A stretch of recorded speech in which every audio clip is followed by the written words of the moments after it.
continue our Southern California road trip to one of our favorite places, Disneyland. My wife enjoys going several times a year with the kids, but this time around, I brought along my dad.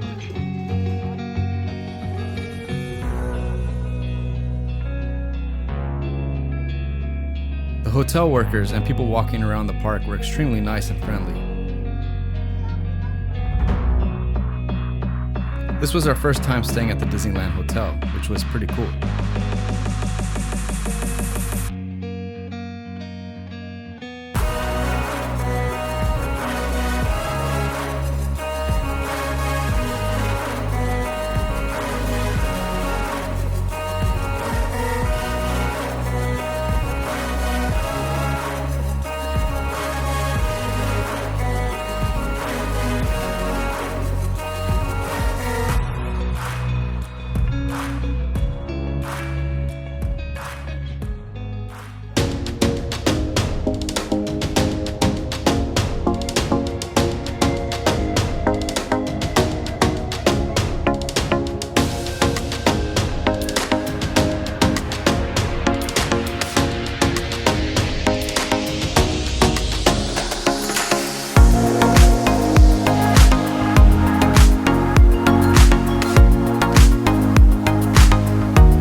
Before moving on, I want to quickly vent some grievances about visiting Disneyland.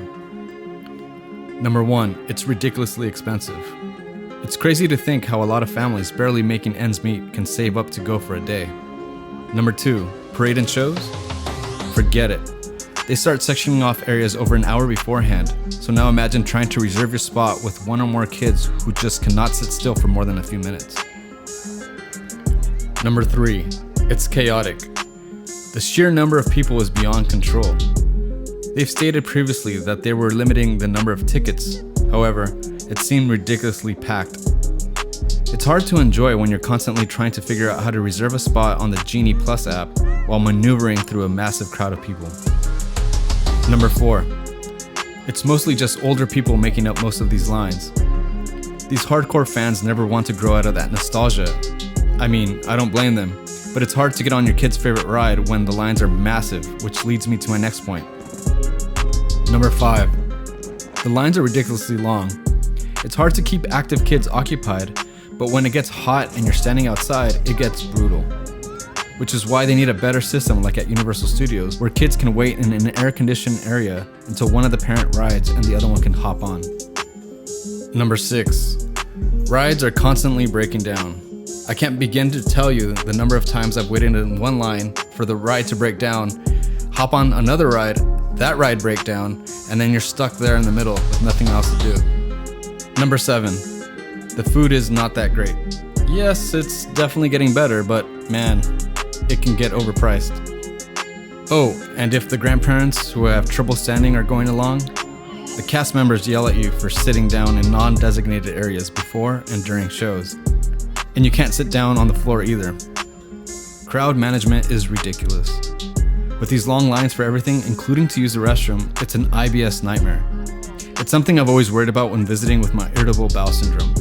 I've never had the courage to get a disability pass, and even now, it hurts me to see people abusing the system just to cut to the front of the line. And now that I got all that out of the way, now for the good stuff. If you have kids, the best place to take them is hands down California Adventure. Because most people visiting go straight to Disneyland, it's much less crowded in California Adventure, and you can enjoy family time with your kids. My son absolutely loves the Redwood Creek Trail. He spends hours just running around. But yes, even though California Adventure doesn't have any of the classic rides, you can spend real quality time here. The only thing I didn't like about California Adventure is that they got rid of my favorite all-time ride, the Twilight Zone Tower of Terror. I will never forgive them for that. Oh, and did I mention they serve alcohol at this part of the park? You can mold, shape, find almost anything. All it takes is some time and some clarity to find your identity. It's mind over everything.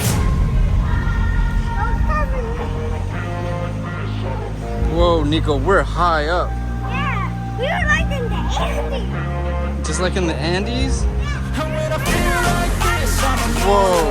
When I feel like this, Keep I'm going. immortal.